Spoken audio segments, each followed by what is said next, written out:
غار ہرا کے متعلق محترم جناب غامدی صاحب کہتے ہیں کہ غار ہرا میں وحی کا آغاز نہیں ہوا، اور ہرا جو پہاڑ ہے اس کی شریعت میں کوئی بھی اہمیت، حتیٰ کہ تاریخی طور پر بھی کوئی اہمیت نہیں ہے، تو یہ بات ان کی قابل تسلیم نہیں ہے۔ اب اس کی ہرا کی تاریخ شروع کریں، پھر حضرت عبد المطلب کی تاریخ شروع کریں، حضرت رسالت مآب صلی اللہ علیہ وسلم کے دادا وہاں جو تشریف لے جایا کرتے تھے ان کی بات کریں۔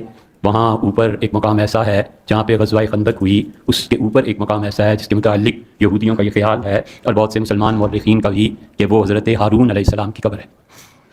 یہ بہت لمبی بات بن جاتی ہے، تو ہمیں خیال آیا کہ اب جو بخاری شریف کی ان چیزوں کو بھی نہیں مانتے اور ہرا کو کوئی اہمیت نہیں دیتے، اب کوئی مزید حوالہ ہم دے بھی دیں تو فائدہ کیا ہے؟ یہ دیکھیے، یہ باب ہے مبعث النبی صلی اللہ علیہ وآلہ وسلم تسلیمہ۔ اس میں وہ بیان کر رہے ہیں کہ رسالت مآب صلی اللہ علیہ وسلم کی بعثت کیسے ہوئی۔ ٹھیک، کچھ پس منظر کے معاملات انہوں نے بیان کر دیے ہیں، اس میں خاص طور پر ورقہ بن نوفل کا بھی ذکر پیچھے آ چکا ہے۔ یہ سب بیان کر دینے کے بعد اب وہ وہاں پہنچ گئے ہیں جہاں رسول اللہ صلی اللہ علیہ وسلم پر پہلی وحی کے نزول کا واقعہ بیان کرنا ہے، یا رسالت مآب صلی اللہ علیہ وسلم نے اپنی دعوت کی ابتدا کیسے کی اس کو بیان کرنا ہے۔ وہاں پہنچ گئے ہیں۔ وہاں پہنچنے کے بعد سب سے پہلے وہ اس روایت کا ذکر کرتے ہیں جو ہم اس سے پہلے پڑھ چکے ہیں، یعنی اسی روایت سے ابتدا کر رہے ہیں بات کی۔ اور دیکھیے کیا ابتدا کر رہے ہیں، وہ کہتے ہیں قال ابن اسحاق فذکر الزہری عن عروۃ بن زبیر عن عائشہ رضی اللہ عنہا انہا حدثته ان اول ما بدی به رسول اللہ صلی اللہ علیہ وسلم من النبوہ حین اراد اللہ کرامتہ ورحمت العباد به الرؤیا الصادقہ۔ ٹھیک، یہ وہی زہری ہیں، وہی عروہ بن زبیر ہیں، وہی سیدہ عائشہ ہیں ام المومنین۔ سیدہ عائشہ سے عروہ بن زبیر روایت کرتے ہیں، عروہ بن زبیر سے زہری روایت کرتے ہیں، وہی سند، اسی سند سے وہی واقعہ کم و بیش تمہید میں جیسے ہم اس سے پہلے پڑھ چکے ہیں یہ اب بیان کر رہے ہیں۔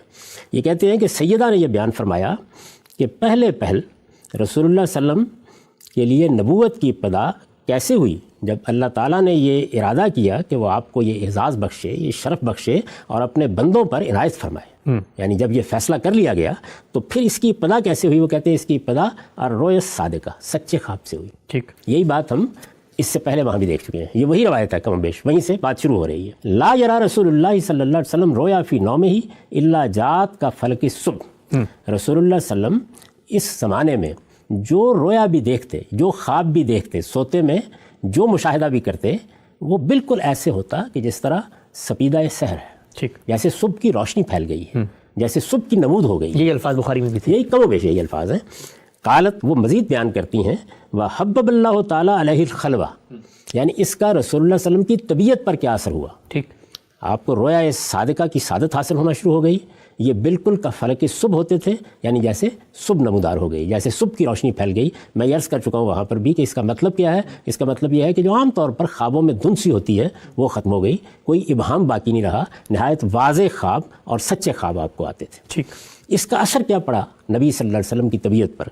فرماتی ہیں کہ اللہ تعالیٰ نے اس کے نتیجے میں خلوت کو ان کے لیے محبوب بنا دیا، خلوت ان کی پسندیدہ ہو گئی، الگ ہو کے بیٹھنا، خلوت گزین سے ہو گئے رسالت مآب صلی اللہ علیہ وسلم۔ فلم ان شیون احب الیہ من ان یخلو وحدہ، اس زمانے میں اس سے زیادہ کوئی چیز آپ کو پسند نہیں تھی کہ اکیلے میں بیٹھے رہیں۔ اچھا، یہ صورتحال ہے، ظاہر ہے کہ اس صورتحال پر کوئی اعتراض نہیں کیا جا سکتا، یہ بالکل ایک فطری نتیجہ ہے۔ جب آپ کو سچے خواب آ رہے ہیں تو ان میں کسی چیز کی طرف اشارہ ہوگا، کسی چیز کی طرف رہنمائی ہوگی۔ یہ صاف معلوم ہوتا ہے کہ جو ایک بڑا شرف حاصل ہونے والا ہے اس کے لیے انس پیدا کیا جا رہا ہے، اس کے لیے تیاری ہو رہی ہے۔ اس کی تعبیر پہ غور و فکر کریں گے، ظاہر تعبیر پہ غور و خوض کریں گے، سوچیں گے کیا چیز ہے کیا نہیں ہے۔ وہ خواب تو بیان نہیں کیے گئے کیا تھے، لیکن وہ تھے اسی نوعیت کے خواب، یہ سچے خواب ہوتے تھے۔ تو یہ بتاتی ہیں کہ اس کا اثر آپ کی طبیعت پر یہ پڑا۔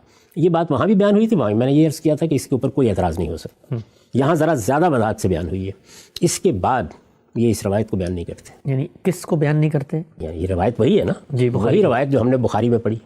بخاری میں اس روایت کی تمہید یہاں سے اٹھائی گئی، اس کے بعد روایت آگے بڑھتی ہے، وہ بتاتی ہے کہ رسالت مآب صلی اللہ علیہ وسلم غار ہرا میں جایا کرتے تھے۔ یہاں بات ختم ہو گئی یہ کہہ کے کہ خلوت پسند تھی، اور اس زمانے میں یہی سب سے زیادہ پسندیدہ چیز تھی کہ کسی جگہ اکیلے بیٹھ کے غور و فکر کرتے۔ ٹھیک ہو گیا، یہاں تک بات وہاں بھی پہنچی تھی۔ اس کے بعد پھر آگے واقعہ بیان ہونا شروع ہو گیا۔ وہ واقعہ ہے نا جس کے اوپر بہت سے سوالات پیدا ہوتے ہیں، متن کے لحاظ سے بھی ہوتے ہیں، سند کے لحاظ سے بھی ہوتے ہیں۔ یہاں اس کا اتنا حصہ انہوں نے بیان کیا ہے، آگے بیان نہیں کیا۔ اس کا مطلب کیا ہے؟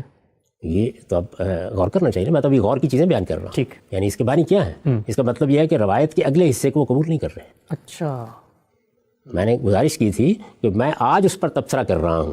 یہ دیکھیے کہ یہ کس زمانے میں، یعنی ان کی وفات ہوئی ہے 218 میں.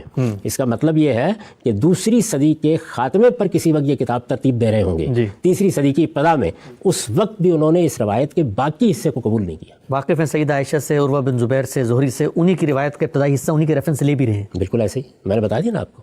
یعنی یہ حصہ ذرا اختصار کے ساتھ ہم اس روایت میں پڑھ چکے ہیں بخاری میں. ٹھیک. اور یہاں وہی بات انہوں نے بھی بیان کی ہے، اتنی بات بیان کی ہے، اسی سند سے بیان کی ہے، آگے نہیں بیان کیا. اچھا.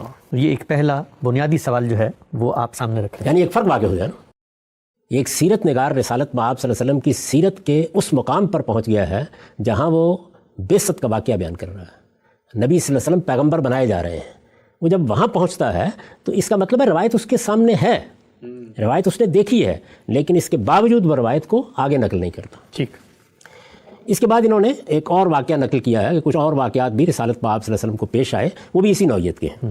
ان کو بیان کرنے کے بعد اب یہ اس جگہ آ گئے ہیں جہاں غار حرا کا معاملہ زیر بحث آتا ہے. ٹھیک. اور اس میں یہ دیکھیے کہ وہاں کیا تھا.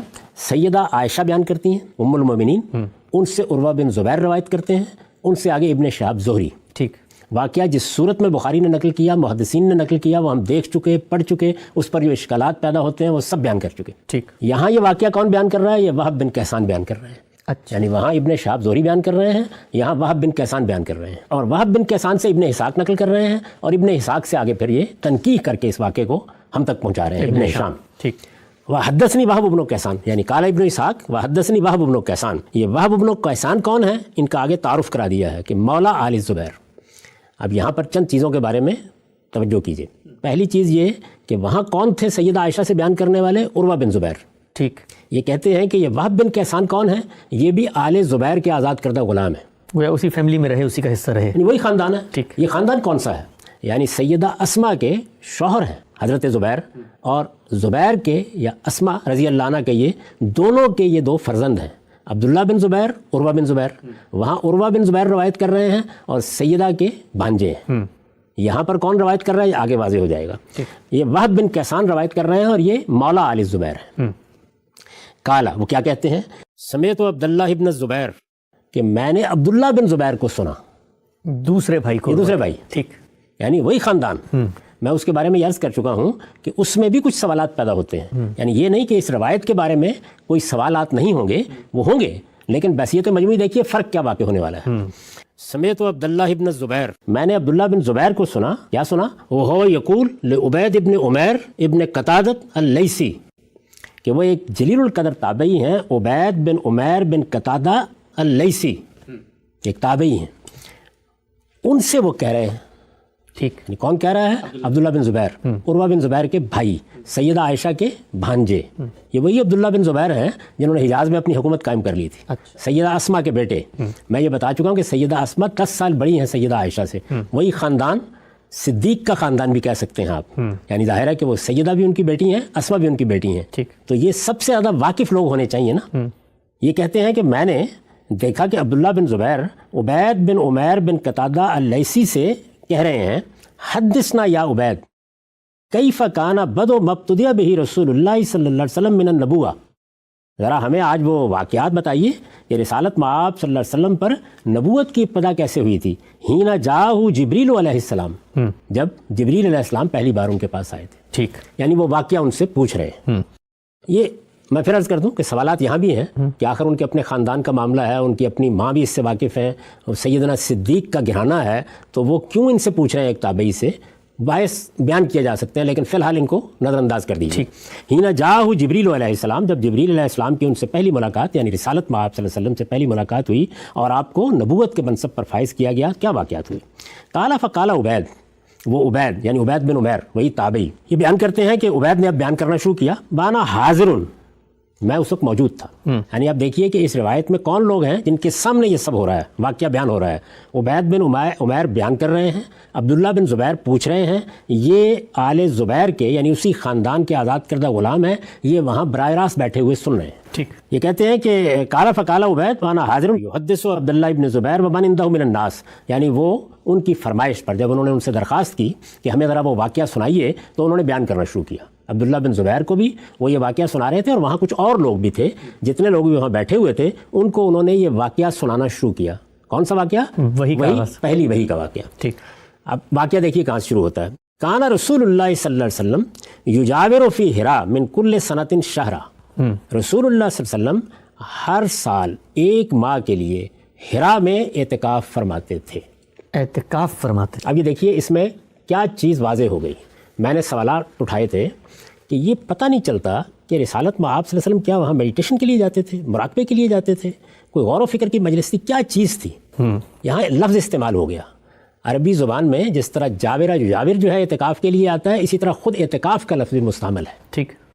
اعتکاف کا لفظ خود قرآن مجید میں استعمال ہوا ہے. یعنی یوں نہیں ہے کہ اعتکاف کی عبادت کی ابتدا رسالت مآب صلی اللہ علیہ وسلم سے ہوئی ہے.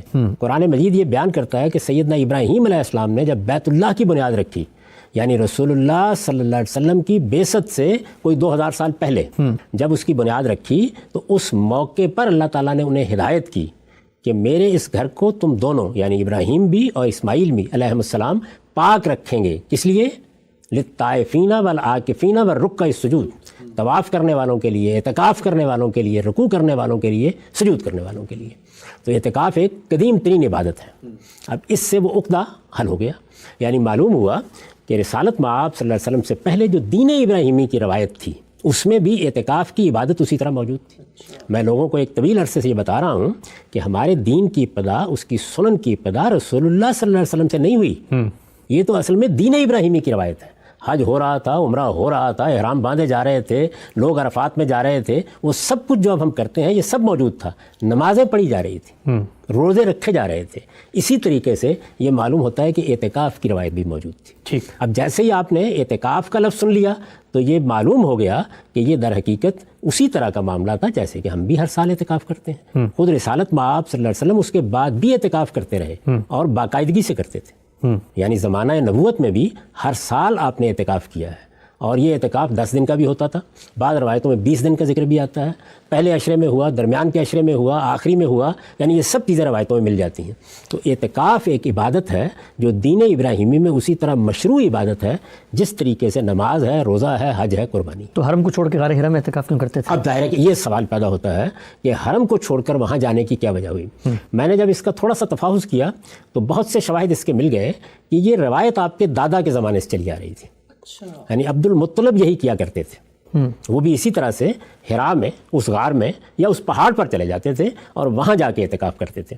بظاہر غور کرنے سے یہ معلوم ہوتا ہے کہ یہاں چونکہ بت رکھ دیے گئے تھے اور بتوں کے بارے میں جو مراسم عبودیت ہوں گے وہ بھی کسی حد تک ادا ہوتے ہوں گے. عام حالات میں گئے, نماز پڑھی, واپس آ گئے, لیکن پورے مہینے کے لیے بیٹھنے کا جب ارادہ کیا گیا تو اس ماحول میں چونکہ شرک ہو رہا تھا تو ذرا علیحدہ جگہ اختیار کی. اور ہو سکتا ہے لوگ یاد بھی نہ دیں ایک مہینے کے لیے آپ توحید کا نام لے کے بیٹھ گئے. یعنی ظاہر ہے کہ اس کی نوعیت کیا ہوگی کیا نہیں ہوگی. بظاہر یہ لگتا ہے کہ اس طرح کا کوئی باعث ہوا, اور یہ بھی رسالت مآب صلی اللہ علیہ وسلم سے معاملہ شروع نہیں ہوا. اچھا. یعنی اس سے پہلے چلا آ رہا تھا. یہ روایت آپ نے برقرار رکھی.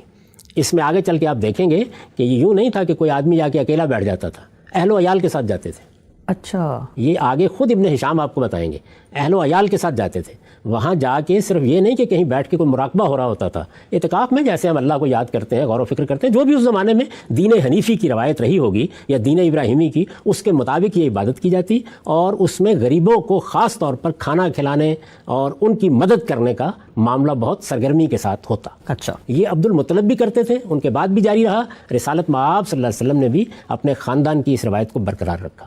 تو ایک تو یہ مسئلہ بالکل واضح ہو جاتا ہے کہ جانے کا باعث کیا تھا. یعنی رسالت مآب صلی اللہ علیہ وسلم جب جاتے تھے تو کس وجہ سے جاتے تھے؟ جو روایت ہے ابن ہشام کی یہ بتا رہی ہے کہ اعتکاف ہے جو پیچھے سے ان کا خاندان کرتا چلا رہا تھا اور آپ بھی کر رہے تھے. اب میں اگر اس کو خلاصہ کر دوں تو یہ کہ رسالت مآب صلی اللہ علیہ وسلم بعثت سے پہلے بھی دین ابراہیمی ہی کے پیرو تھے. سبحان اللہ. کبھی آپ نے شرک نہیں کیا, کبھی بتوں کی پرستش نہیں کی, کبھی ان بدعات میں آپ شریک نہیں ہوئے جو اہل عرب نے ایجاد کر لیے تھے یا آپ کے خاندان میں موجود تھے؟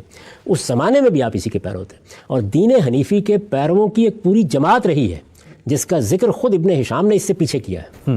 یہ لوگ وہ تھے کہ جو بیت اللہ کی دیوار سے ٹیک لگا کے بیٹھ جاتے اور یہ کہتے کہ پروردگار یہ سب کچھ جو کچھ ہو رہا ہے اس سے تو ہم مطمئن نہیں ہیں، لیکن ہم نہیں جانتے کہ تیری عبادت کے لیے اب اور کیا طریقے اختیار کیے جائیں۔ رسول اللہ صلی اللہ علیہ وسلم نے حج کیا اور بعثت سے پہلے کیا، نبوت کے منصب پر فائز ہونے سے پہلے کیا، یہ پوری تفسیر خود بخاری بیان کر چکے ہیں۔ عمرہ حج اسی طریقے سے ہو رہا تھا۔ اب اگر آپ کو یہ بتایا جائے کہ رسالت میں آپ صلی اللہ علیہ وسلم کی بعثت سے پہلے عرب عمرہ بھی کرتے تھے، حج بھی کرتے تھے، نماز بھی پڑھتے تھے، روزے بھی رکھ لیتے تھے، اعتکاف بھی کرتے تھے، تو وہ سوالات پیدا نہیں ہوتے جو صوفیانہ پس منظر کی وجہ سے اس مجمل بیان پر پیدا ہو رہے تھے جو ہم نے وہاں پڑھا ہے۔ اکیلے چلے گئے غار حرا میں خلوت گزری یعنی واقعہ بالکل تبدیل ہو گیا نا۔ یہ اس طرح کا کوئی معاملہ نہیں تھا، بلکہ ایک دین ابراہیمی کی مشروع عبادت جو اس وقت بھی دین کا حصہ ہے، جس کا اہتمام آج بھی مسلمان کرتے ہیں، جس کا بعد میں بھی رسالت میں آپ صلی اللہ علیہ وسلم اہتمام کرتے رہے۔ بعد میں زیادہ تر 10 دن کے لیے بیٹھتے تھے، آخری عشرے میں بیٹھتے تھے، رمضان ہی کے مہینے میں بیٹھتے تھے، اس وقت بھی بیٹھتے تھے، اور 1 ماہ کے لیے بیٹھتے تھے۔ ٹھیک، ہم سب یہ بالکل واضح۔ پہلی بات ہوئی۔ اس کے بعد بھی لکھتے ہیں وَكَانَ ذَلِكَ مِمَّا تَحَنَّسُ بِهِ قریش فی الجاہلیہ، یعنی یہ روایت خود قریش کے اندر بھی جاہلیت کے زمانے میں موجود تھی کہ اس طرح کی عبادتیں کرنی ہیں۔ اس میں وہی لفظ تحنس استعمال ہوا ہے۔ ٹھیک، اس کے بارے میں خود ابن ہشام ہی آگے وضاحت کرتے ہیں کہ یہ غالباً تحنف ہے۔ اس کا ذکر بھی میں اس سے پہلے کر چکا ہوں، یعنی یہ بتا چکا ہوں آپ کو کہ اس لفظ سے متعلق یہی صحیح ترین بات ہے جو کہی جا سکتی ہے کہ در حقیقت عربوں کے ہاں اس طرح کا حروف میں ابدال بولنے میں ہو جاتا تھا، اور یہ ہمارے ہاں بھی ہماری زبانوں میں بھی ہوتا ہے، تو اسی لفظ کو یہاں استعمال کیا گیا ہے۔ بہرحال اس سے بہت بڑی حقیقت واضح ہو گئی کہ غار حرا میں یا اس پہاڑ پر جانے کا مقصد کیا تھا، اور وہ تنہا بھی نہیں جاتے تھے، یہ آگے واضح ہو جائے گا، اہل و عیال کو ساتھ لے کے جاتے تھے۔ اچھا، ابن ہشام اس کے بعد تحنس پر تھوڑی سی بحث کرتے ہیں اور پھر اسی بات کو، اسی روایت کو، اسی واقعے کو بیان کرتے ہیں۔ وحدثنی وہب بن کیسان، وہی وہب بن کیسان اب آگے بات بڑھا رہے ہیں۔ قال عبید، وہ کہتے ہیں کہ عبید نے اس کے بعد کیا کہا، فکان رسول اللہ صلی اللہ علیہ وسلم یجاور ذلک الشہر من کل سنۃ، یعنی یہ جو مہینہ تھا ایک جو مقرر کیا ہوا تھا، اس میں اسی طرح اعتکاف ہوتا، یطعم من جاءہ من المساکین، اور اس میں لوگوں کو معلوم ہو جاتا تھا کہ وہاں مسکینوں کا کھانا بھی اب ہوگا۔ اچھا، یعنی یہ تو تفصیل نہیں بتاتے، ہو سکتا ہے روز کھانا کھلاتے ہوں، ہو سکتا ہے وقتاً فوقتاً کھانا کھلاتے ہوں، تو یہ بھی ایک گویا یوں سمجھ لیجئے کہ نیکی اور خیر کا کام وہاں کیا جاتا تھا۔ یطعم من جاءہ من المساکین، جو مساکین وہاں آ جاتے یہ معلوم کر کے کہ وہاں موجود ہیں، ظاہر ہے اسی لیے آتے ہوں گے نا کہ ایک روایت تھی، وہاں پر ان کو کھانا ملتا ہوگا، وہاں ان کے ساتھ عنایات ہوتی ہوں گی، تو وہ وہاں چلے آتے تھے، اور رسالت میں آپ صلی اللہ علیہ وسلم ہر سال یہ اہتمام کرتے وہ میل ملاقات بھی ہو رہی ہے، کچھ چلے یا خلوت گزنی کی اس طرح کی کیفیت نوعیت نہیں ہے بالکل۔ فَإِذَا قَضَىٰ رسول اللہ صلی اللہ علیہ وسلم جوارہ من شہر ذالک، پھر اپنے اس مہینے میں جب رسالت میں آپ صلی اللہ علیہ وسلم اعتکاف پورا کر لیتے، یعنی وہ اعتکاف جو 1 مہینے کا اعتکاف ہوتا تھا وہ پورا کر لیتے، کان اول ما یبدأ بہ اذ انصرف من جوارہ الکعبہ، تو سب سے پہلے جب واپس آتے تو آپ کعبہ جاتے، اچھا، یعنی اپنے اعتکاف سے اٹھ کر جب واپس آتے تو سب سے پہلا کام یہ کرتے، کان اول ما یبدأ بہ الکعبہ، کعبے میں آتے، قبل ان یدخل بیتہ، اپنے گھر میں داخل ہونے سے بھی پہلے کعبے میں آتے، فیطوف بہا 7 ما شاء اللہ من ذالک، اور وہاں آ کے وہ 7 مرتبہ جو اب ہم طواف کرتے ہیں وہ طواف کرتے ہیں، یا جیسے کہ اللہ چاہے۔ یہ معمول بیان کیا جا رہا ہے رسول اللہ صلی اللہ علیہ وسلم کا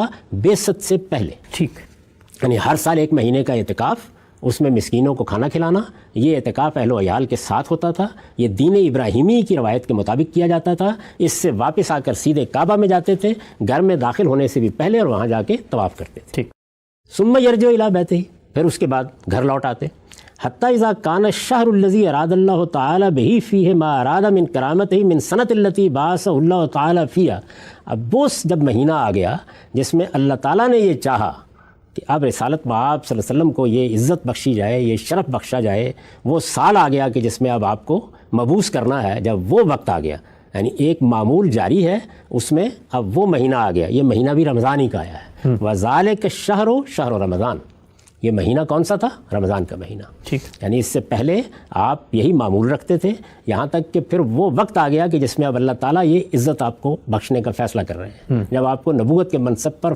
فائز کرنے کا فیصلہ ملائے اعلیٰ میں ہو رہا ہے، جب وہ مہینہ آ گیا تو کیا ہوا؟ خرج رسول اللہ صلی اللہ علیہ وسلم الی حرا، رسول اللہ صلی اللہ علیہ وسلم اپنے معمول کے مطابق کما کان یخرج لجوارہ، جیسے اعتکاف کے لیے جایا کرتے تھے ہر سال، اسی طرح اعتکاف کے لیے نکلے، ومعہ اہلہ، اور آپ کے اہل و عیال آپ کے ساتھ. ٹھیک، بالکل ہی مختلف تصویر ہے بخاری میں تھی کہ آپ صلی اللہ علیہ وسلم یوں نہیں ہے کہ پہلی دفعہ اچانک سے غار ہرا جا رہے ہیں اور خلوت گزی ہو گئے ہیں، بلکہ ایک معمول تھا اور اس سال بھی اسی معمول میں بچوں کو لے کر جا رہے ہیں. معمول کے مطابق اپنے اہل و عیال کو لے کے اسی طرح اعتکاف کے لیے گئے.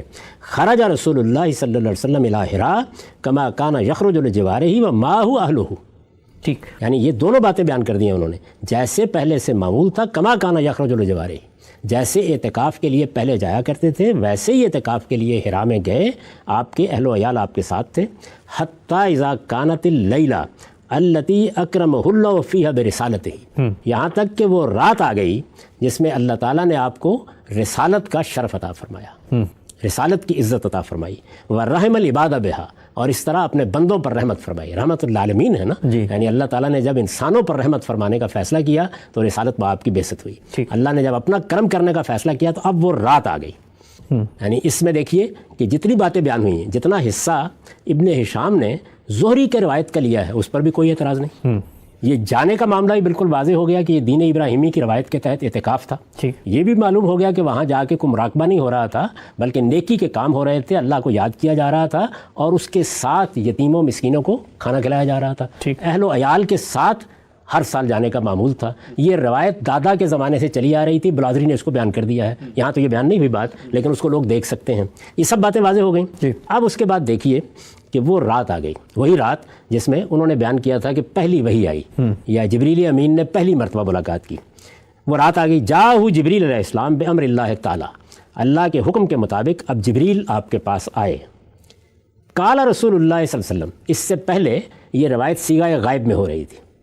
یہاں سے آ کے اب رسول اللہ صلی اللہ علیہ وسلم نے کیسے خود بیان فرمایا، یہ تو یہ بھی نہیں بیان کر رہے کہاں بیان فرمایا، کس سے بیان فرمایا، لیکن اب یہ براہ راست رسالت باب صلی اللہ علیہ وسلم کی زبان فیض ترجمان سے بیان کر رہے ہیں کہ میرے ساتھ کیا معاملہ ہوا. قال رسول اللہ صلی اللہ علیہ وسلم، یہ بھی ایک بڑی اہم بات ہے. یعنی اب صیغہ غائب نہیں رہا، ٹھیک، اب خود رسول اللہ بیان کر رہے ہیں کہ میرے ساتھ کیا ہوا. کیا بیان کر رہے ہیں؟ فجانی جبریل، کہ جبریل آئے، وانا نائم، میں سویا ہوا تھا. اچھا، یعنی یہاں پر اب آپ دیکھیے کہ صورتحال بالکل تبدیل ہونے جا رہی ہے. جاگتے ہوئے نہیں آئے، سوئے. اس سے پہلے تو ہم یہ خیال کر رہے تھے نا، اور جیسے کہ وہاں یہ تاثر بھی ملا کہ وہ تو اصل میں پہلی وحی ہے، پہلی وحی کا نزول ہونے لگا ہے.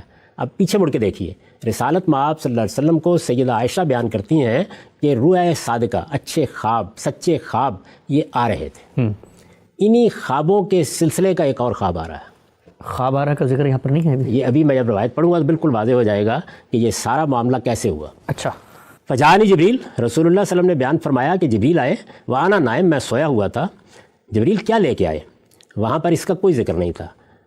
جانی جبریل بنمط من دیباج فیہ کتاب، وہ آئے اور ان کے پاس ریشم کا ایک جزدان تھا جس میں ایک تحریر تھی، ایک کتاب تھی، ایک کوئی لکھی ہوئی چیز تھی. ریشم کا ایک جزدان. وہاں یہ سوال پیدا ہوتا تھا نا کہ جب آ کے جبریل نے یہ کہا کہ پڑھیے تو اس کے جواب میں یہ کہنے کا کیا محل تھا؟ اس لیے کہ جب کہا جاتا ہے ایک شخص کو کہ پڑھیے تو اس کا مطلب ہوتا ہے یہ بات دہرائیے. دہرانے میں کیا معنی تھا؟ اس کے جواب میں یہ کہنا کہ ماں انا بقارئ، میں پڑھا ہوا نہیں ہوں، یہ تو اسی صورت میں موضوع ہو سکتا ہے جب کہ کوئی تحریر آپ کے سامنے پیش کی جائے، کوئی لکھی ہوئی چیز پیش کی جائے. تو یہ کہتے ہیں کہ رسالت مآب صلی اللہ علیہ وسلم نے بیان فرمایا کہ وہ میرے پاس آئے اور ایک ریشم کے جزدان میں، جب کہ میں سویا ہوا تھا، ریشم کے ایک جزدان میں انہوں نے ایک کتاب میرے سامنے پیش کی. فقال اقرا، اور یہ کہا کہ پڑھو، کتاب کو پڑھو. ہاں، اس کو پڑھو. ظاہر ہے کہ یہاں جو مفعول ہے وہ مقدر ہے. جب پیچھے ذکر کیا کتاب پیش، مثال کے طور پر جب آپ بیان کریں گے کہ میں نے فلاں شخص کو ایک کتاب پیش کی، ان سے کہا کہ پڑھو، تو ظاہر ہے کہ یہ کہنے کی ضرورت نہیں کہ اس کو پڑھو. ٹھیک ہے. فقال اقرا، انہوں نے کہا پڑھو. قال قلت ما اقرا، تو رسول اللہ صلی اللہ علیہ وسلم نے جواب میں فرمایا کہ میں تو نہیں پڑھتا. اب یہ بات برمحل ہو گئی نا. ما انا بقارئ کہیے، ما اقرا کہیے کہ میں تو پڑھتا نہیں ہوں، پڑھ نہیں سکتا میں. قال فغطنی بہ حتی ظننت انہ الموت، تو جبریل نے مجھ کو بھینچا یہاں تک کہ مجھے گمان ہوا کہ یہ تو مجھے مار ڈالیں گے. ثم ارسلنی، پھر مجھے چھوڑ دیا. فقال اقرا، اور پھر کہا کہ پڑھو. قال قلت ما اقرا، یہ بیان کرتے ہیں کہ رسول اللہ صلی اللہ علیہ وسلم نے فرمایا کہ میں نے یہ کہا کہ میں پڑھا ہوا نہیں ہوں، میں پڑھتا نہیں ہوں، میں پڑھ نہیں سکتا. قال فغطنی بہ حتی ظننت انہ الموت، انہوں نے اسی طرح مجھے دوبارہ بھینچا یہاں تک کہ مجھے گمان ہوا کہ یہ تو مجھے مار ڈالیں گے. ثم ارسلنی، پھر مجھے چھوڑ دیا. ٹھیک. فقال اقرا، پھر کہا کہ پڑھو. قال فقلت تو بعض اقرا، جب اب انہوں نے کہا کہ پڑھو تو میں نے کہا کیا پڑھوں. قال فغطنی بہ حتی ظننت انہ الموت، پھر انہوں نے مجھے اسی طرح بھینچا یہاں تک کہ وہی صورت پیدا ہو گئی. ثم ارسلنی، پھر چھوڑ دیا. فقال اقرا، پھر کہا کہ پڑھو. قال فقلت ماذا اقرا، میں نے پھر کہا کیا پڑھوں. ما اقول ذلک الا ابتداء منہ ان یعود لی بمثل ما صنع بی، یعنی اس سے پہلے جو صورت مجھے پیش آ چکی تھی کہ انہوں نے مجھے بھینچا یہاں تک کہ مجھے یہ محسوس ہوا کہ یہ تو مجھے مار ڈالیں گے، اس سے بچنے کے لیے میں نے اب یہ سوال کیا. پہلے یہ فرما رہے تھے نا کہ میں پڑھا ہوا نہیں ہوں، میں پڑھ نہیں سکتا، تو اب یہ آپ نے پوچھا ان سے کہ میں کیا پڑھوں. یعنی بیان یہ کیا گیا ہے کہ پیش نظر یہ تھا کہ اس سے تو نجات ہو، یہ صورت ہے، یہ اس وقت کی کیفیت بیان کی جا رہی ہے. جب یہ ہوا تو اس کے بعد جبریل نے کہا اقرا بسم ربک الذی خلق خلق الانسان من علق اقرا وربک الاکرم الذی علم بالقلم علم الانسان ما لم یعلم. یہ بالکل وہی سورہ علق کی ابتدائی آیات ہیں جو انہوں نے بھی نقل کر دی ہیں. ٹھیک. اس کے بعد دیکھیے کیا ہوا. یعنی یہ سارا واقعہ بیان کر رہے ہیں خود رسالت مآب صلی اللہ علیہ وسلم اس روایت کے مطابق. یہ عرض کر دوں کہ روایت یہ بھی مرفوع نہیں ہے، لیکن بہرحال یہاں خود رسالت مآب صلی اللہ علیہ وسلم کی زبان سے یہ واقعہ بیان ہو رہا ہے. ٹھیک. قال فقرأتھا، کہ جب انہوں نے یہ آیتیں مجھے کہا تو میں نے پڑھی. ثم انتہا، یہاں تک بات پوری ہو گئی. فانصرف عنی، پھر وہ چلے گئے، یعنی جبریل چھوڑ کے چلے گئے. وحببت من نومی، اور میری آنکھ کھل گئی. اچھا، یعنی یہ خواب کے اندر ہوا جو کچھ ہوا. وحببت من نومی فکانما کتبت فی قلبی کتابا، جب آنکھ کھلی میں نیند سے اٹھا تو ایسے لگتا تھا کہ یہ آیتیں یا یہ تحریر میرے دل پر نقش ہو چکی ہوئی ہے. سبحان اللہ. اچھا، اب یہ دیکھیے کہ یہ تو پہلی وحی کا معاملہ ہی نہیں ہے، یہ تو فزیکلی ہوا ہی نہیں. یہ ہوا ہی نہیں ہے. یعنی جس طرح سے نبی صلی اللہ علیہ وسلم کو سچے خواب دکھائے جا رہے تھے، یہ معلوم ہوتا ہے کہ جب یہ فیصلہ کر لیا گیا اللہ تعالیٰ کی طرف سے کہ اب آپ کو نبوت کے منصب پر فائز کیا جائے گا، اب جبریل امین آئیں گے، اب ملاقات ہوگی، یعنی بیداری میں ہوگی، جب نبوت دی جائے گی تو اس سے پہلے ایک ذہنی تیاری ہو جائے. تو ایک رویا، ایک خواب آپ کو یہ دکھایا گیا. اس میں اب یہ بھی بالکل واضح ہو گیا کہ اگر کوئی کتاب آپ نے دیکھی، اگر اس کتاب میں کوئی آیتیں لکھی ہوئی تھیں تو ان کے بارے میں بھی یہ بحث ختم ہو گئی کہ یہ پہلی وحی ہے یا قرآن مجید کی پہلی آیات ہیں جو نازل ہو رہی ہیں. ٹھیک ہے، وہاں تو مقصود یہ ہے ہی نہیں کہ پہلی وحی دینا، یہ مقصود ہی نہیں ہے. یعنی نہ قرآن کا نزول شروع ہوا ہے، نہ قرآن مجید کا نزول کوئی خواب کی چیز ہے، نہ قرآن مجید اس طرح نازل ہوا ہے کہ وہ کسی تحریر سے پڑھ کے سنایا جائے، نہ کسی کتاب کی صورت میں بھیجا گیا ہے. یہ معاملہ رویا میں. ٹھیک. اور وہ سوال غام صاحب جو آپ نے اٹھایا تھا کہ جو بخاری کی روایت میں کہا کہ پڑھو، تو آپ نے کہا میں پڑھا ہوا نہیں ہوں، تو وہاں پر دہرانے کے معنی میں اگر کوئی چیز کہی جا رہی دہرانے میں تو کوئی مسئلہ نہیں، تو وہ یہ بھی حل ہو جاتا ہے کہ یہاں کتاب دکھائی گئی کہ اس کو پڑھو. میں عرض کر رہا ہوں کہ جتنے سوالات ہم نے اٹھائے تھے ان سب کا جواب اس سے مل جاتا ہے. یعنی یہ بات بھی واضح ہو گئی کہ یہ کیوں کہا جا رہا تھا کہ میں پڑھا ہوا نہیں، میں پڑھ نہیں سکتا یا میں نہیں پڑھوں گا، یہ نفی کیوں کی جا رہی تھی. تو یہ معلوم ہوا کہ اصل میں کتاب پیش کی جا رہی ہے. اچھا، نفی کرنے کا معاملہ بار بار ہو رہا ہے. ہر وہ آدمی کہ جس نے کبھی خواب دیکھا ہے وہ یہ جانتا ہے کہ اس طرح کا معاملہ ہوتا ہے. یہ کوئی ارادی معاملہ ہی نہیں ہوتا. یعنی خواب میں آپ جو کچھ دیکھتے ہیں وہ آپ کے ارادے سے نہیں ہو رہا ہوتا. جی. ایک واقعہ آپ کو پیش آ جاتا ہے، اور وہ بھی تمثیل کی صورت میں. وہ تمثیل کی صورت میں ہوتا ہے. اس میں جبریل آئے. خواب میں جو بھی آتا ہے وہ کبھی نہیں آتا. یعنی آپ یہ دیکھیے نا کہ میں یہ کہتا ہوں کہ میرے باپ، میرے والد خواب میں آئے تھے، میں یہ کہتا ہوں میرے استاد خواب میں آئے تھے. ابھی میں نے چند دن پہلے اپنے جلیل القدر استاد کو خواب میں دیکھا، وہ نہیں آئے تھے نا. یعنی یہ تو اصل میں کسی شخصیت کو ممثل کر کے دکھایا جاتا ہے. تو جبریل کی شخصیت سے آپ کا انس پیدا کرنے کے لیے ان کی تصویر یا ان کی تمثیل آپ کے سامنے آئی. ٹھیک. اور خواب میں یہی ہوتا ہے.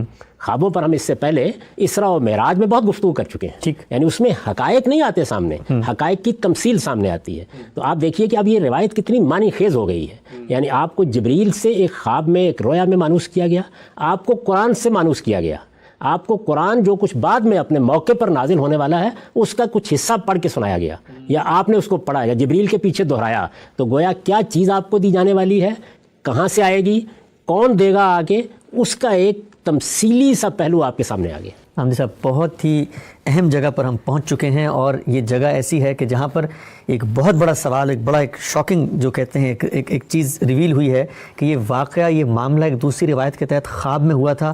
یہاں تک تو بات سمجھ میں آتی ہے. اس کے بعد بہت اہم حصہ کہ آگے کیا ہوا، ہم یہ چاہیں گے کہ آپ سے تفصیلی طور پہ جانیں، لیکن بدقسمتی ہمارے پروگرام کا یہاں پہ وقت پورا ہوتا ہے. اگلی نشست کا آغاز اسی کلام سے کریں گے کہ اس کے بعد کیا ہوا واقعے میں، پھر جبریل آئے تو کب آئے، پہلی وحی کا نزول ہوا تو کیسے ہوا، اور جو پورے آپ کے سوالات آپ نے اٹھائے تھے بخاری کی روایت پہ، ان کا جواب، اس سے مختلف تصویر یہاں کیسے سامنے آتی ہے. انشاءاللہ اگلی نشست میں اس کو آپ سے جانیں گے. اب تک آپ کے وقت کا بہت شکریہ. خان صاحب ایک دفعہ پھر حاضر خدمت میں، بہت شکریہ آپ کے وقت کا۔ گزشتہ 4 نشستوں میں بہت تفصیل سے زیر بحث آئے بخاری کی وہ روایت جس میں پہلی وحی اور غار حرا کا واقعہ زیر بحث ہے، آپ کے طالب علمانہ سوالات اس روایت پر جو اٹھتے ہیں قرآن مجید کی روشنی میں، اور پھر اس کی متن کی تحلیل کے بعد ہم یہاں پہنچ چکے تھے کہ ایک اور متوازی، پیرلل، منفرد، مختلف روایت جو سیرت ابن ہشام میں موجود ہے، آپ نے روایت کا مطالعہ شروع کر دیا تھا۔ میں چاہتا ہوں بغیر کسی تمہید کے اس سلسلے کو وہیں سے جوڑا جائے، یہ بتا کر کہ اب تک سیرت ابن ہشام کی روایت کیا بتا چکی ہے اور آگے اس روایت میں کیا ہونے جا رہا ہے۔ میں اس سے پہلے سنا چکا ہوں، آخری فقرہ پھر پڑھ دیتا ہوں۔ یہ روایت یہاں سے شروع ہوئی تھی کہ میں سویا ہوا تھا، اور اس کا خاتمہ یہاں ہوا ہے، یعنی خاتمہ اس حصے کا یہاں ہوا ہے فقراتھا، کہ وہ جبریل جب پڑھ رہے تھے تو میں نے پڑھا، ثم انتہا، پھر وہ یہاں تک پہنچ کے خاموش ہو گئے، فانصرف عنی، پھر وہ مجھے چھوڑ کر چلے گئے۔ یہ خواب ہے۔ اب کیسے خواب ہے؟ وَحَبَبْتُ مِن نَوْمِی، اور اس کے بعد میری آنکھ کھل گئی۔ یہ روایت کے الفاظ ہیں، روایت کے الفاظ ہیں، وَحَبَبْتُ مِن نَوْمِی، اس سے پہلے بھی آپ کو سنا چکا، فَكَأَنَّمَا كُتِبَتْ فِي قَلْبِي کتابہ، تو مجھے ایسے لگتا تھا کہ جو کچھ انہوں نے پڑھا تھا وہ میرے دل میں نقش ہو چکا ہے، وہ تحریر میرے دل میں نقش ہو چکی ہوئی ہے۔ یہ ایک رویا صادقہ، ایک خواب ہے جو پہلے دیکھا گیا۔ اب یہ دیکھیے کیا ہوا، یعنی یہ روایت آگے کیا بتاتی ہے، اب ہم اس کو پڑھتے ہیں۔ قال فخرجت، یعنی خواب دیکھا، خواب دیکھنے کے بعد اس روایت کی روح سے رسالت بآب صلی اللہ علیہ وسلم بیان کر رہے ہیں۔ میں یہ توجہ دلا چکا ہوں کہ اگر یہ مرفوع روایت نہیں ہے، اگرچہ یہ کسی صحابی سے بھی نہیں ہے، یہ اصل میں ایک تابعی کی روایت ہے، اس میں کوئی شبہ نہیں ہے۔ میں صرف اس کے مضمون کو مقابل میں رکھ کے یہ دکھا رہا ہوں کہ دیکھیے وہ روایت کیا سوالات پیدا کرتی ہے اور یہ کیا کرتی ہے، اور یہ روایت کہیں ادھر ادھر پڑی ہوئی نہیں تھی کہ جس کو میں اٹھا کے لایا ہوں، یہ ہمارے ہاں اولین سیرت نگار نے نقل کی ہے، اور وہ روایت نقل نہیں کی، اس کو قبول نہیں کی، اور ان کے علم میں بھی ہے، یہ معمولی بات نہیں ہے، ان کے علم میں ہے، یہ میں عرض کر چکا ہوں۔ تو اس روایت کی روح سے رسول اللہ صلی اللہ علیہ وسلم بیان فرماتے ہیں فخرجت، کہ میں یہ خواب دیکھ کر جب بیدار ہو گیا تو میں نکلا، باہر نکلا، حتیٰ اذا کنت فی وسط من الجبل، اب کب نکلے؟ عام حالات میں ہم قیاس کر سکتے ہیں کہ جب صبح آنکھ کھلی اس وقت نکلے، جب آپ بیدار ہوئے تو آپ باہر نکل گئے۔ فخرجت حتیٰ اذا کنت فی وسط من الجبل، یہاں تک کہ میں اس پہاڑ کے، یہ غار ایک پہاڑ میں ہے، میں اس پہاڑ کے درمیان میں پہنچ گیا۔ جو لوگ وہاں جا چکے ہیں انہیں یہ معلوم ہے کہ یہ کوئی 2-2.5 گھنٹے کی مسافت ہے، یعنی آپ اگر نیچے سے غار تک جانا چاہیں تو اس میں کافی وقت لگتا ہے، اور یہ بات بھی اس سے پہلے واضح کی جا چکی ہے کہ حرم سے بھی یہ کوئی 4-5 کلومیٹر کا یا 2-2.5 میل کا فاصلہ ہے۔ فخرجت حتیٰ اذا کنت فی وسط من الجبل، یعنی میں نکلا اور نکل کے میں پہاڑ کے وسط میں آ گیا، پہاڑ کے درمیان میں آ گیا۔ اب یہ کھلی فضا ہے، یہاں کوئی غار نہیں ہے، رسالت مآب صلی اللہ علیہ وسلم سوئے ہوئے نہیں ہیں، خواب سے بیدار ہو کے باہر آ گئے ہیں۔ جب میں آ گیا تو سمعت صوتا من السماء، اس وقت میں نے آسمان سے ایک آواز سنی، اس وقت۔ یہ دیکھ رہے ہیں نا، یعنی وہ جو قرآن مجید کے نزول کی روایت بیان کی جاتی ہے، وہ جو جبریل سے ملاقات کی روایت بیان کی جاتی ہے، ابن ہشام کی اس روایت نے یہ بات بالکل واضح کر دی کہ وہ ایک رویا تھا، وہ ایک خواب تھا۔ جیسے اس سے پہلے بہت سے رویا دیکھ رہے تھے، اسی طرح کا ایک رویا، آخری رویا دیکھا، اور اس کے بعد باہر نکلے۔ سمعت صوتا من السماء، میں نے آسمان سے ایک آواز سنی، یقول، وہ آواز کیا تھی؟ یا محمد انت رسول اللہ وانا جبریل۔ اچھا، اب یہ دیکھیے کہ بھائی اس سے پہلے سیدنا موسیٰ کے بارے میں بات کرتے ہوئے عرض کر چکا ہوں کہ نبوت اس طرح آتی ہے۔ اس کے بارے میں بعض لوگ یہ خیال کر رہے ہیں کہ میں یہ کہہ رہا ہوں کہ بین ہی وہی ہونا چاہیے، نہیں، میں یہ بتانے کی صحیح کر رہا ہوں کہ ویسی کوئی چیز ہونی چاہیے۔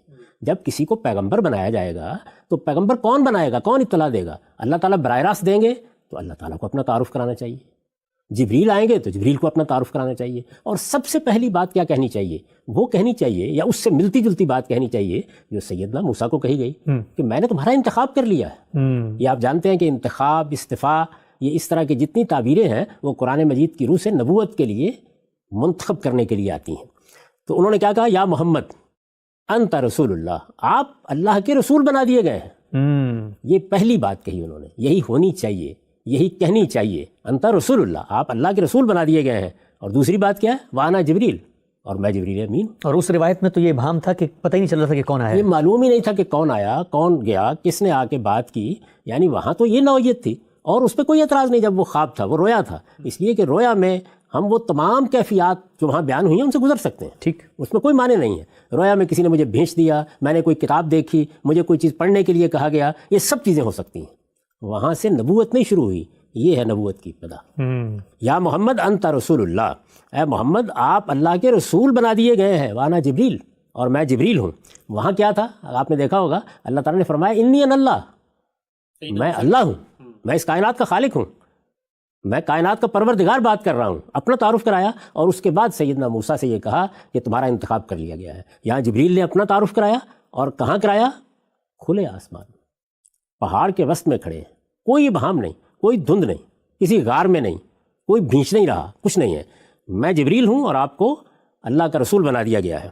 قال رسالت مآب صلی اللہ علیہ وسلم کہتے ہیں فرفعت راسی الی السماء انظر، اب ظاہر ہے کہ آواز سنی تو آسمان کی طرف میں نے اپنا سر اٹھا کے دیکھا، یعنی اب میں چاروں طرف دیکھ رہا ہوں کہ کیا کہاں سے آواز آئی، تو میں نے کیا دیکھا؟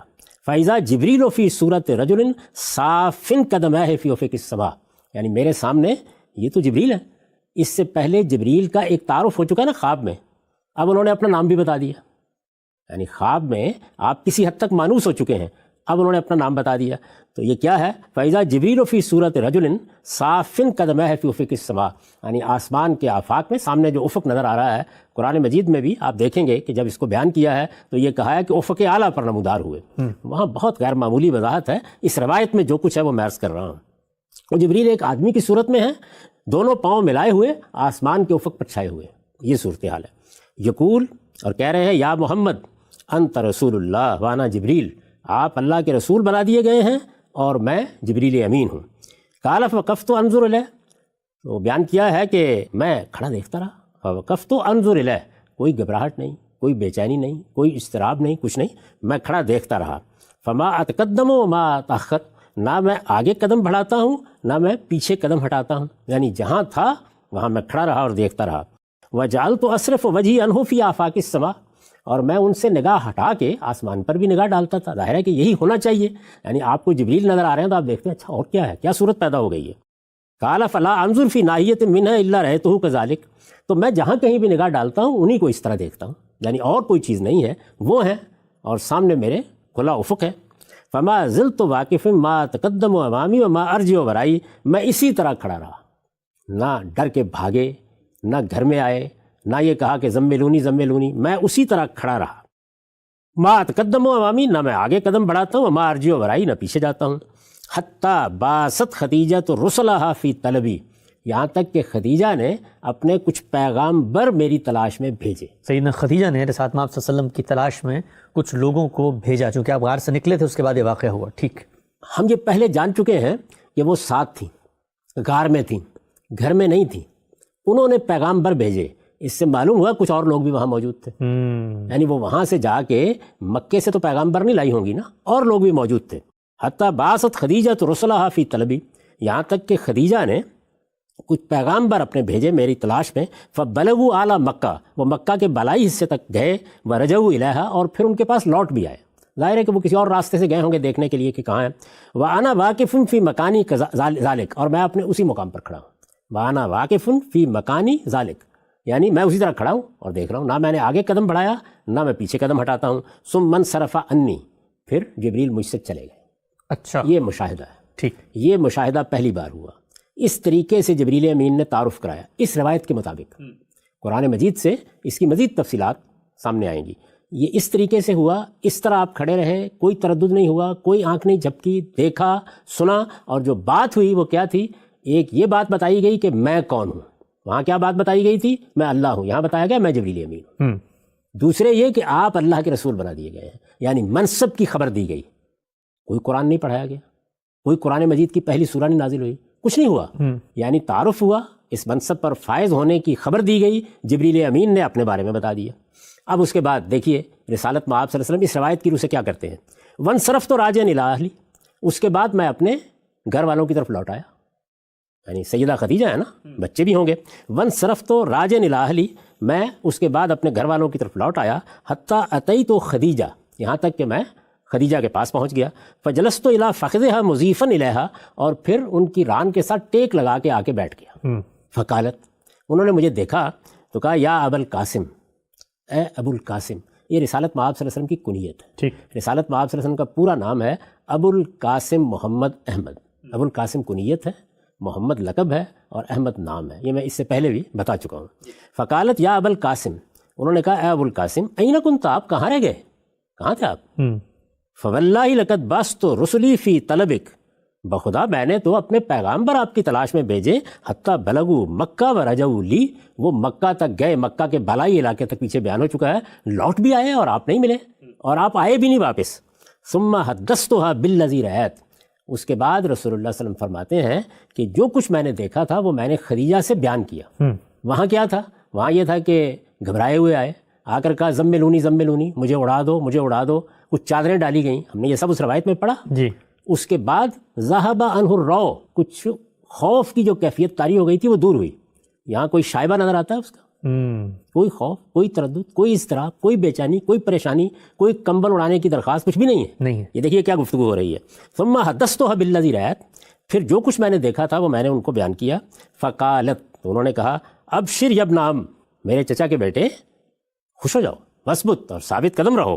فوالذی نفس خدیجۃ بیدہ انی لارجو ان تکون نبی هذه الامہ، بخدا، یا یوں کہیے کہ جس پروردگار کے یا جس ہستی کے ہاتھ میں خدیجہ کی جان ہے، اس کی قسم، میں یہ توقع کر رہی ہوں، انی لارجو ان تکون نبی هذه الامہ، کہ آپ اس امت کے نبی بنا دیے گئے۔ سبحان اللہ۔ یعنی یہ پہلا تاثر ہے جنہوں نے بیان کیا۔ ہو سکتا ہے کہ اس موقع کے اوپر انہوں نے وہ بات بھی کہی ہو جو ہم اس سے پہلے زہری کی روایت میں دیکھ چکے ہیں کہ آپ غریبوں کی مدد کرتے ہیں اور یتیموں کے کام آتے ہیں، یہ بھی ہو سکتا ہے کہا ہو۔ یہاں اتنی ہی بات ہے، یہ انہوں نے کہا۔ اس کے بعد وہاں کیا تھا؟ وہاں یہ تھا کہ رسول اللہ صلی اللہ علیہ وسلم کو وہ جب کچھ پریشانی دور ہوئی، جب غم کی کیفیت کچھ دور ہو گئی، جب اس کے بعد خوف بھی جاتا رہا، کچھ اٹھے، کچھ بات کرنے کے قابل ہوئے، تو وہ لے کے اپنے چچا زاد کے پاس گئیں، ورقہ بن نوفل کے پاس۔ یہاں دیکھیے کیا ہوا ہے۔ ثم قامت فجمعت علیہا ثیابہا، اس کے بعد خدیجہ اٹھیں، رسالت میں آپ صلی اللہ علیہ وسلم نہیں، خدیجہ اٹھیں، سیدہ خدیجہ ام المومنین اٹھیں، انہوں نے کچھ اپنے اوپر چادر لی اور کچھ اس طریقے سے، جیسے ہم کچھ اپنے آپ کو کہیں جانے کے لیے تیار کرتے ہیں، تیار ہوئیں، کچھ چادر وادر لی۔ فجمعت علیہا ثیابہا ثم منطلقت الی ورقۃ ابن نوفل ابن اسد ابن عبد العزیٰ ابن قصی وہو ابن امہا۔ ٹھیک، یہ سب غار میں ہو رہا ہے واقعہ ابھی تک؟ یہ غار میں ہو رہا ہے سب کچھ۔ یعنی پھر وہ اٹھیں، انہوں نے کچھ اپنے اوپر چادر وغیرہ ڈالی، پھر اس کے بعد کہاں گئیں؟ الی ورقۃ ابن نوفل ابن اسد ابن عبد العزیٰ ابن قصی، پھر اس کے بعد وہ ورقہ بن نوفل کے پاس گئیں، رسول اللہ صلی اللہ علیہ وسلم کو لے کر نہیں، وہ تنہا گئیں۔ اچھا، اس روایت کی روح سے وہ تنہا گئیں، اور یہاں تعارف کرایا ہے وہ ابن امہا، اور وہ ان کے چچا زاد تھے۔ وَكَانَ وَرَقَةٌ قَدْ تَنَصَّرَ، اور یہ ورقہ یہ نصرانی ہو چکے تھے۔ عام طور پر تو مشرکین عرب دین حنیفی کے پیرو تھے، یا پھر جو مشرکانہ بدعات پیدا ہو گئی تھیں ان کے کچھ روا رکھ رہے تھے، لیکن یہ نصرانی ہو گئے تھے۔ وَقَرَأَ الْكُتُبَ، اور کتابیں پڑھتے تھے۔ وَسَمِعَ مِنْ أَهْلِ التَّوْرَاةِ وَالْإِنْجِيلِ، اور صرف یہ نہیں کہ پڑھتے تھے، یعنی ظاہر ہے کہ بائبل پڑھتے ہوں گے، انبیاء کے صاحب پڑھتے ہوں گے، بلکہ تورات و انجیل کی روایات بھی انہوں نے سن رکھی ہوئی تھی۔ ٹھیک، یعنی جو کچھ بھی مذہبی آثار اس وقت موجود تھے، یہود کے پاس تھے یا مسیحیوں کے پاس تھے، وہ ان سے واقف تھے۔ فَأَخْبَرَتْهُ بِمَا أَخْبَرَهَا بِهِ رسول اللہ صلی اللہ علیہ وسلم أَنَّهُ رَأَى وَسَمِعَ، تو اب وہ وہاں پہنچیں اور انہوں نے، رسول اللہ صلی اللہ علیہ وسلم نے نہیں، انہوں نے، یعنی سیدہ نے، سیدہ کا کچھ تردد محسوس کرنا، سیدہ کا جانا، سیدہ کا اپنا اطمینان کرنا، سیدہ کا اپنے چچا زاد سے کسی چیز کی تصدیق چاہنا، اس پر کوئی اعتراض نہیں، اس لیے کہ عام آدمی کو تو ایسے ہی یہ کرنا ہے۔ جی، انہوں نے اگرچہ اپنے شوہر کے اوپر غیر معمولی اعتماد کا اظہار کیا ہے۔ ٹھیک، آسان نہیں ہے یہ کہہ دینا کہ تم نبی بنائے جا رہے ہو، اس کا مطلب ہے کیا سیرت تھی، کیا کیریکٹر تھا، کیا شان تھی، کس طرح کا تجربہ اس شخصیت سے ان کو ہو رہا تھا، ادنا تردد نہیں ہوا ان کو۔ لیکن بہرحال ایک عام آدمی کی حیثیت سے اگر وہ معلومات کرنے کے لیے یا خبر دینے گئی ہیں، یا خبر دینے گئی ہیں، تو اس پر کوئی اعتراض نہیں پیدا ہوتا۔ رسالت میں آپ صلی اللہ علیہ وسلم نہیں گئے، رسالت میں آپ صلی اللہ علیہ وسلم پر کوئی خوف طاری نہیں ہوا، اس روایت میں سرے سے ان میں سے کسی چیز کا ذکر بھی آپ نہیں دیکھتے۔ ٹھیک، تو انہوں نے جا کے فاخبرت ہو، انہوں نے ورقہ کو وہ سب باتیں بتائیں، بما اخبرہ بہی رسول اللہ صلی اللہ علیہ وسلم، جو رسالت میں آپ صلی اللہ علیہ وسلم نے ان کو بتایا تھا کہ آپ نے کیا دیکھا، آپ نے کیا سنا۔ انہ رأى وسمع فقال ورقۃ بن نوفل، اب یہ سن کر ورقہ بن نوفل نے کیا کہا، قدوس قدوس، جیسے ہم کہتے ہیں اللہ اللہ، تو اس طرح سے قدوس اللہ تعالیٰ کے ناموں میں سے ہے، قدوس قدوس، والذی نفس ورقۃ بیدہ، اس ذات کی قسم جس کے قبضے میں ورقہ کی جان ہے، لئن کنت صدقتنی یا خدیجہ، خدیجہ اگر تم سچ کہہ رہی ہو، لقد جاء الناموس الاکبر الذی کان یاتی موسیٰ، تو ان کے پاس یعنی تمہارے شوہر کے پاس وہی ناموس اکبر آیا ہے۔ یہ جبریل امین کی تعبیر ہے، جیسے روح الامین، روح القدس، اسی طریقے سے الناموس الاکبر۔ اس پر کچھ بحثیں ہیں کہ الناموس سے کیا مراد ہے، بعض لوگ اس سے تورات مراد لیتے ہیں، بعض لوگ وہی مراد لیتے ہیں، لیکن زیادہ گمان یہی ہے کہ یہ اسی طرح کا ایک لقب ہے جس طرح کہ روح الامین ہے یا روح القدس ہے۔ تو اب کیا ہوا؟ لقد جاءہ الناموس الاکبر الذی کان یاتی موسیٰ، ان کے پاس تو وہی ناموس اکبر آیا ہے جو موسیٰ کے پاس آیا کرتا تھا، یعنی انہوں نے گویا تصدیق کی۔ اور یہ دیکھیے کہ بیوی کو بھی کوئی تردد نہیں ہوا، یعنی ہم لوگ ہمہ شبہ ہو سکتا ہے کہ بیوی اس وقت کہتی کہ تم اور پیغمبر جانتی ہوں میں تم کیا ہو، ان کو بھی کوئی تردد نہیں ہوا۔ یہ سیرت و کردار کا آخری درجہ ہے، بیوی سے بڑھ کر کوئی رازوں سے واقف نہیں ہوتا، اور ان کو بھی کوئی تردد نہیں ہوا۔ یعنی ورقہ بن نوفل نے جیسے ہی وہ ساری داستان سنی تو انہوں نے کہا کہ یہ تو وہی ناموس آ گیا ہے کہ جو اس سے پہلے موسیٰ کے پاس آتا رہا ہے، وَإِنَّهُ لَنَبِيُّ هَٰذِهِ الْأُمَّةِ، یہ یقینی بات ہے کہ وہ اس امت کے نبی بنا دیے۔ اس امت سے کیا مراد ہے؟ یعنی بنی اسماعیل۔ ٹھیک، یہاں جس نبی کی پیشین گوئی تھی یہ وہی نبی ہے، یہ بنا دیے گئے ہیں۔ فَقُولِ لَهُ فَلْيَثْبُتْ، تم جاؤ ان کے پاس اور ان سے کہو کہ وہ ثابت قدم رہیں۔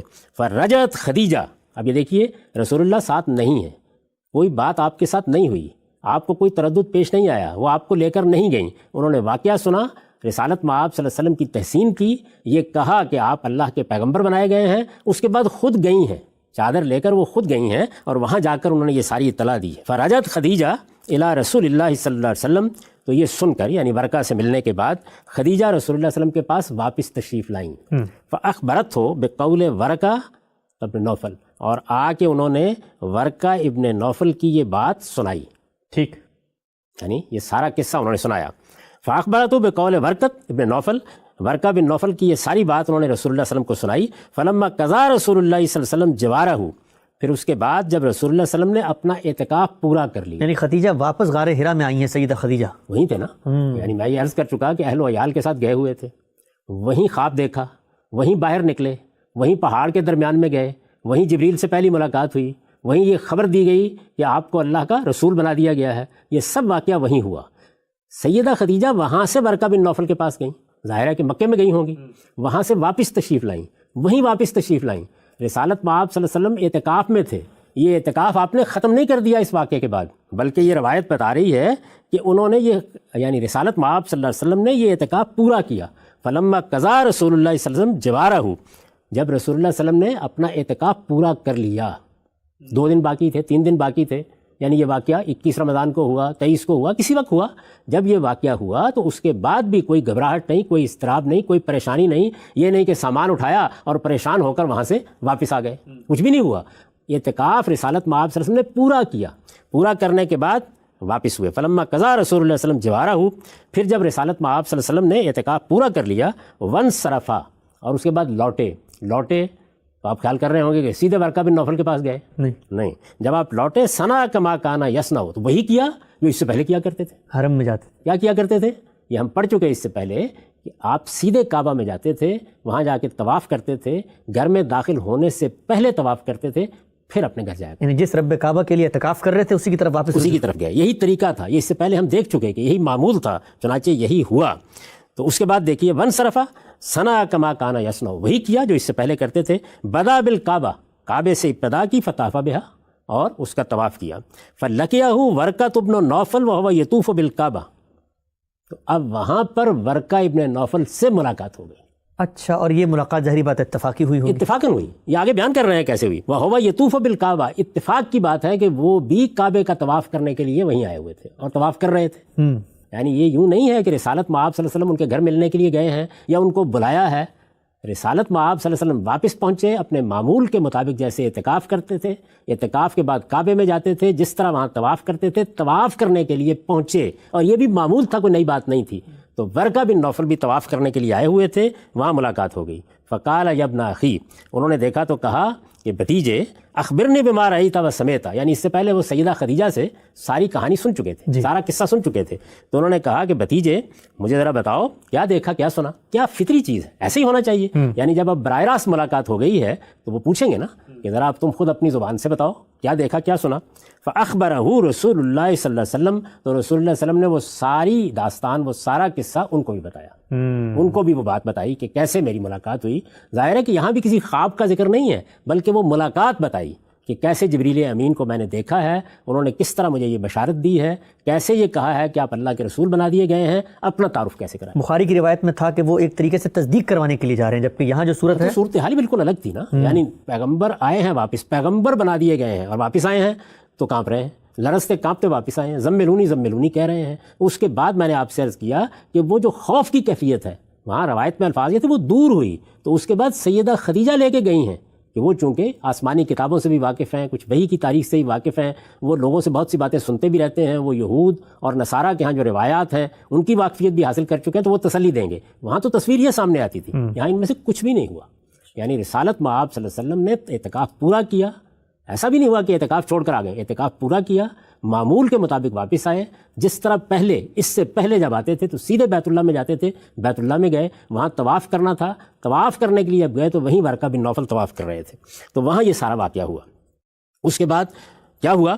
فَأَخْبَرَهُ رسول اللہ صلی اللہ علیہ وسلم، تو رسول اللہ صلی اللہ علیہ وسلم نے یہ ساری بات ان کو بتائی۔ فَقَالَ لَهُ ورقہ، یہ سن کر ورقہ نے کہا وَالَّذِي نَفْسِي بِيَدِهِ إِنَّكَ لَنَبِيُّ هَذِهِ الْأُمَّةِ، جیسے انہوں نے سیدہ خدیجہ کو کہا تھا اسی طرح انہوں نے یہ کہا کہ اس ہستی کی قسم، اس ذات کی قسم جس کے قبضے میں میری جان ہے، بے شک آپ اس امت کے نبی بنا دیے گئے۔ سبحان اللہ۔ اس امت کے میں پہلے عرض کر چکا نہیں، بنی اسماعیل کے نبی بنا دیے گئے ہیں۔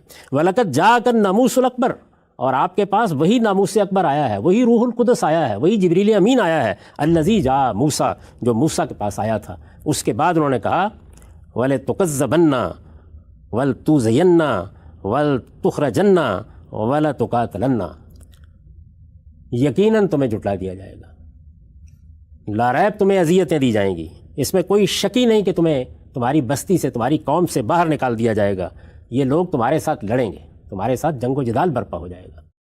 وَلَئِنْ أَنَا أَدْرَكْتُ ذَلِكَ الْيَوْمَ، جب وہ دن آئے گا، یعنی جب تمہاری تکذیب ہوگی، جب یہ لوگ اس طرح تمہیں ستائیں گے، جب ایسے تمہیں یہاں سے نکالنا چاہیں گے، وہ دن اگر کبھی میں نے پایا، میں اس وقت تک زندہ رہا، لَأَنْصُرَنَّ اللَّهَ نَصْرًا يَعْلَمُهُ، تو میں اللہ کے اس دین کی، اللہ کے اس پیغام کی مدد کروں گا جو میرا پروردگار ہی جانتا ہے۔ ظاہر ہے کہ مطلب یہ کہ جو مجھے وہ توفیق دے گا، جو کچھ بھی میرے اوپر عنایت ہوگی میں مدد کروں گا، جتنی بھی کر سکوں گا۔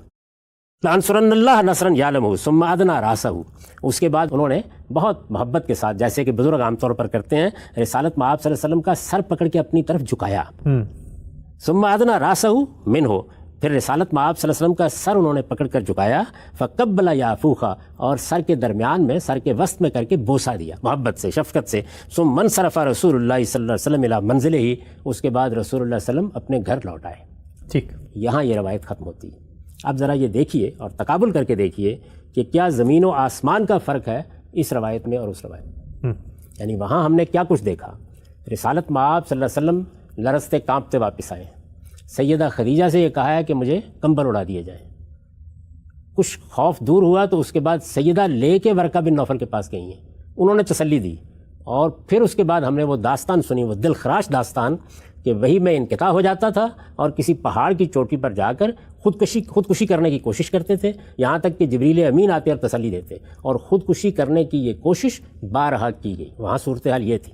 اب ذرا یہاں بھی دیکھ لیجیے، اور پھر یہ بھی دیکھیے کہ یہ روایت کہاں بیان ہوئی ہے۔ یہ روایت اسی خاندان میں بیان ہوئی ہے، یعنی وہی آل زبیر ہیں، وہیں بیان ہوئی ہے، وہی عبداللہ بن زبیر ہیں جو عروہ بن زبیر کے بھائی ہیں۔ یہ میں عرض کر چکا نا کہ یہ دونوں سیدہ اسما کے بیٹے ہیں۔ اس روایت کو کس نے بیان کیا؟ زہری سے عروہ بن زبیر نے بیان کیا۔ یہ روایت کہاں بیان کی گئی، کس کی فرمائش پر بیان کی گئی، کس کی خواہش پر بیان کی گئی؟ وہ عبداللہ بن زبیر ہیں، ان کے بھائی، ایک ہی خاندان ہے۔ اچھا، یہ بات بھی اس سے پہلے عرض کی جا چکی کہ یہ سیدہ اسما کے بیٹے ہیں، یعنی ماں کون ہے؟ ماں سیدہ عائشہ کی بڑی بہن ہے۔ ہم یہ جانتے ہیں کہ وہ بھی رسول اللہ صلی اللہ علیہ وسلم پر برسوں پہلے ایمان لا چکی ہوئی ہیں۔ اس واقعے سے اگر ان کی عمر کا لحاظ کیا جائے تو پوری طرح واقف ہیں۔ یہ سوال میں اس وقت نہیں کرتا کہ انہوں نے اپنی ماں سے یہ واقعہ کیوں نہیں سنا، چلیے یہ جو تابعی ہیں انہی سے سنا، تو میں یہ پوچھنے کی جسارت کر سکتا ہوں کہ کیا ان کے علم میں وہ واقعہ نہیں تھا؟ انہوں نے یہ کیوں نہیں یہاں کہا کہ یہ تم کیا بات بیان کر رہے ہو؟ یعنی جن صاحب نے یہ واقعہ بیان کیا ہے انہوں نے ان کو کیوں نہیں کہا کہ تم یہ کیا بات بیان کر رہے ہو؟ ہم تو اس سے پہلے یہ جانتے ہیں، اور سیدہ عائشہ بتا چکی ہیں، اور وہ ہماری خالہ ہیں، اور وہ ہمیں یہ سنا چکی ہیں واقعہ کہ اس میں تو اس طرح نہیں ہوا تھا، اس میں تو گھبرائے ہوئے آئے تھے، پریشان آئے تھے، اور یوں نہیں ہوا تھا کہ وہاں سے آنے کے بعد، یعنی جب اعتکاف ختم ہو گیا تب کعبے میں ملاقات ہوئی ہو، بلکہ وہاں تو وہ لے کر گئی تھی ملاقات کرانے کے لیے.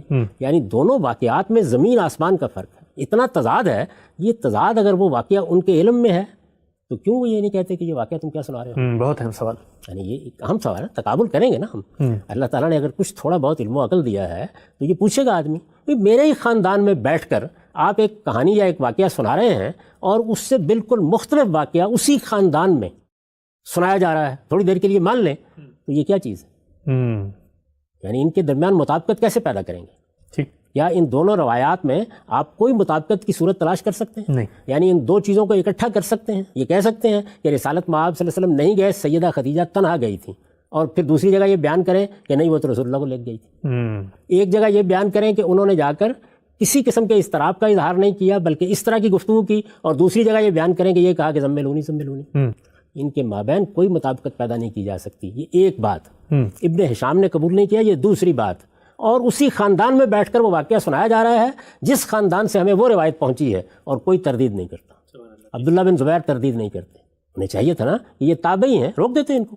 ان سے کہتے ہیں کہ ہماری خالہ سیدہ عائشہ اس سے بالکل مختلف واقعہ ہمیں سنا چکی ہیں، کہ تم نے کیا صورتحال پیدا کر دی، ایک ایک چیز کی تردید کر دی ہے. تو میری گزارش یہ ہے، طالب علمانہ گزارش، کہ اس روایت پر وہ ایک اعتراض بھی پیدا نہیں ہوتا جو اس سے پہلے ہم زیر بحث لا چکے ہیں. یہ صاف روایت ہے، اس میں بالکل ٹھیک تصویر سامنے آتی ہے، پیغمبر کے شایان شان تصویر سامنے آتی ہے. ادنا تردد بھی اس کو پڑھتے ہوئے نہیں ہوتا. یہ روایت درست ہے، یہ روایت درست نہیں ہے، وہ روایت درست ہے، وہ روایت درست نہیں ہے. تھوڑی دیر کے لیے اس سے قطع نظر کر لیجئے، یہ دونوں ہمارے سامنے موجود ہوں تو کس کا انتخاب کرنا چاہیے؟ کیا محض اس لیے اس روایت کا انتخاب کیا جائے گا کہ یہ روایت ایک تابعی پر ختم ہو جاتی ہے اور وہ ایک صحابیہ پر ختم ہوتی ہے؟ تو سوال یہ ہے کہ صحابیہ پر ختم ہو یا ایک تابعی پر ختم ہو، آخر بیان کون کرے گا ہمارے پاس آ کے؟ نہ تو صحابیہ خود بیان کر رہی ہیں، نہ تابعی خود بیان کر رہا ہے، تو بعد کے راوی بیان کریں گے. وہ ابن شہاب زہری بیان کر رہے ہیں، یہ وہب بن کیسان بیان کر رہے ہیں تو روات وہی بیان کر رہے ہیں نا. تو جب ہمارے پاس یہ دو باتیں اس تضاد کے ساتھ پہنچیں گی تو کون سی بات ہے کہ جو قرآن کے مطابق ہے، کون سی بات ہے جو علم و عقل کے مسلمات کے بالکل مطابق ہے، کون سی بات ہے جس پر کوئی سوال پیدا نہیں ہوتا، کون سی بات ہے کہ جس میں سب اعتراضات ختم ہو جاتے ہیں، ایک اشکال بھی باقی نہیں رہتا. اگر روایتی کی بنیاد پر پہلی وحی کیسے آئی، نبوت کیسے دی گئی، اس میں سے کسی چیز کا انتخاب کرنا ہے تو پھر یہ روایت کیوں نہیں؟ اور یہ کیوں نہیں انتخاب کیا باقی لوگوں نے؟ ابن ہشام نے تو اسی کا انتخاب کیا اور اس کو نہیں لیا. یعنی یہ پورے باب میں آپ کو، اور میں عرض کر چکا کہ اس روایت کا کچھ حصہ لیا ہے، یعنی واقف ہیں، اس کا ابتدائی حصہ لیا ہے، اسی سند سے لیا ہے، اور اس کے بعد ایک دوسرا واقعہ نقل کیا. میں اس وقت اس واقعے پر کوئی تبصرہ نہیں کر رہا. اور پھر آگے وہب بن کیسان کی یہ روایت ہمارے سامنے آ جاتی ہے جس میں کوئی ادنا درجے میں بھی ایسی چیز نہیں ہے کہ جس پر تردد کا اظہار کیا جائے. یہ اتنی صاف، اتنی واضح صورتحال ہے. میں اس پر کوئی تبصرہ کیے بغیر دونوں چیزیں آپ کے سامنے رکھ کے آپ کی خدمت میں عرض کرتا ہوں کہ آپ تقابل کر کے دیکھ لیجیے.